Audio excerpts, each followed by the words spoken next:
அனைவருக்கும் வணக்கம். நம்ம பாரத பிரதமர் நரேந்திர மோடிஜி அவர்கள் சென்னை கூட்டணி மாநாட்டுக்காக வந்திருக்காரு. வரும்போது நம்மளுக்காக ஒரு சில விஷயங்கள் பகிர்ந்து வந்திருக்காரு.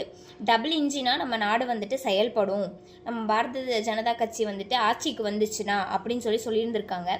அது இழிவுபடுத்தும் வகையில் நம்ம மு.க. ஸ்டாலின் அவர்கள், அதாவது ஸ்டேட் அரசு என்ன சொல்லியிருக்காங்க அப்படின்னா, அது டபுள் இன்ஜின் கிடையாது, டப்பா இன்ஜின் அப்படின்ட்டு. நான் தெரியாம தான் கேட்குறேன், எதுங்க டப்பா இன்ஜினு? ஸ்டேட் கவர்மெண்ட்டா இல்லை சென்ட்ரல் கவர்மெண்ட்டா? சரி, ஸ்டேட் கவர்மெண்ட் சென்ட்ரல் கவர்மெண்ட்டை டப்பா இன்ஜின் சொல்கிறாங்களே. ஸ்டேட் கவர்மெண்ட்டில் 5 வருஷம் ஆச்சு, நம்ம மு.க. ஸ்டாலின் அவர்கள் ஆட்சிக்கு வந்து 5 வருஷம் ஆச்சு. இந்த 5 வருஷத்தில் அவங்க என்ன நல்ல விஷயம் நம்மளுக்காக பண்ணாங்க சொல்லுங்கள்? மணலில் ஊழல், எஜுகேஷனில் ஊழல், உணவில் ஊழல், அப்புறம் இது மாதிரி ஒன்றும் சில நிறையா விஷயங்கள், ஏன் கேவலம் குழந்தைக்கு குடிக்கிற பாலில் கூட ஊழல், இது மாதிரி நிறைய ஊழல்களுக்கு அதிபதியாக நம்ம மு.க. ஸ்டாலின் அவர்கள் திகழ்கிறாரு. அப்படிப்பட்ட அவர் நம்ம மோடிஜி அரசை தப்பாக பேசுகிறாரு. அவர் நம்மளுக்காக எவ்வளோ நல்ல விஷயம் பண்ணியிருக்காங்க. டிஜிட்டல் இந்தியா கொண்டு வந்திருக்காங்க, விவசாயிகள் கடனை தள்ளுபடி பண்ணியிருக்காங்க, 100 நாள் வேலைவாய்ப்பு திட்டத்தை 125 நாளாக மாற்றி கொடுத்துருக்காங்க. இது மாதிரி ஒன்றும் நிறைய விஷயங்கள் பண்ணியிருக்காங்க. ஸ்மார்ட் சிட்டி கொண்டு வந்து கொடுத்துருந்துருக்காங்க. இது மாதிரி நல்ல மனுஷனை நம்ம பாரத நாட்டுக்காகனே தன்னுடைய வாழ்க்கையை அர்ப்பணித்த மோடிஜி அவர்களை இழிவுபடுத்தும் வகையில் டப்பா இன்ஜின் அப்படின்னு சொல்லிட்டு ஊரா வாலில் எல்லா வால்லையும் போஸ்டர் அடித்து ஒட்டிட்டு இருக்காங்க.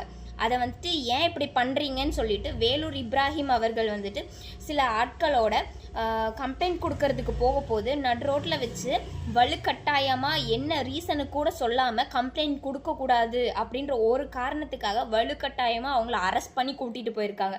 இதெல்லாம் நியாயமா? இவங்க நம்ம சென்ட்ரல் கவர்மெண்ட், அதாவது நம்ம மோடிஜி அரசை தப்பாக பேசுகிறாங்க.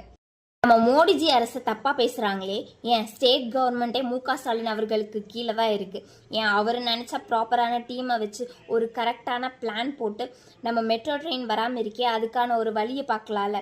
கண்டிப்பாக மாட்டாங்க. அவங்களோட இயலாமையை மறைக்கிறதுக்காக, அதாவது சென்ட்ரல் கவர்மெண்ட் பண்ணுற நன்மையெல்லாம் மறைச்சி அவங்களுக்கு சாதகமாக மாற்றிக்கிறத வேலையை மட்டும்தான் பார்த்துக்கிட்டு இருக்காங்க. நம்ம சென்ட்ரல் கவர்மெண்ட் நம்மளுக்காக ரேஷனில் கொடுக்குற அரிசி பருப்பு எல்லாம் என்னமோ ஸ்டேட் கவர்மெண்ட் அதாவது மு.க. ஸ்டாலின் அவர்களே அவர் சொந்த செலவில் கொடுக்குற மாதிரி ரேஷன் கடைக்கு வெளியே பெரிய பேனர் கட் அவுட் போட்டு வைக்கிறதும், அப்புறம் நம்ம 100 நாள் வேலைவாய்ப்பு திட்டத்தை 125 நாளாக நம்ம மோடிஜி அவர்கள் மாற்றின உடனே அடுத்த நிமிஷமே நம்ம மு.க. ஸ்டாலின் அவர்கள் ரொம்ப தீவிரமாக போய் நம்ம மக்கள் மத்தியில் ஒரு தப்பான ஒரு இன்ஃபர்மேஷனை பாஸ் பண்ணி அவங்க அதை அப்படியே க்ளோஸ் பண்ணிட்டாங்க, அந்த வேலைவாய்ப்பு திட்டத்தையே ரத்து பண்ணிட்டாங்க அப்படின்னு சொல்லிட்டு நம்ம மக்கள் மத்தியில் தப்பான இதை கொண்டு வந்து சேர்க்கறது.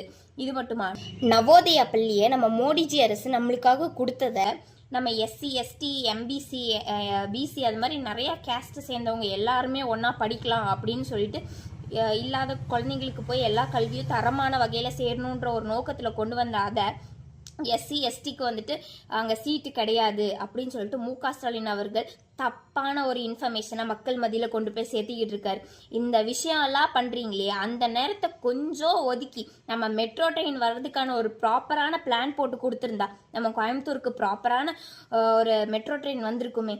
உங்களோட மூளையை தேவையில்லாத விஷயத்துக்கு யூஸ் பண்ணுறதுக்கு பதிலாக ஒரு தேவையான விஷயத்துக்கு நல்லபடியாக நம்ம மக்களுக்கு தேவைப்படுற மாதிரி பண்ணலாமே. இது மாதிரி டப்பா இன்ஜினு அது மாதிரியெல்லாம் சொல்லிட்டு இல்லாமல் உங்கள் இன்ஜினை முதல்ல சரி பண்ணுங்க, அதுக்கப்புறம் நீங்கள் சென்ட்ரல் கவர்மெண்ட்டுக்கு வாங்க.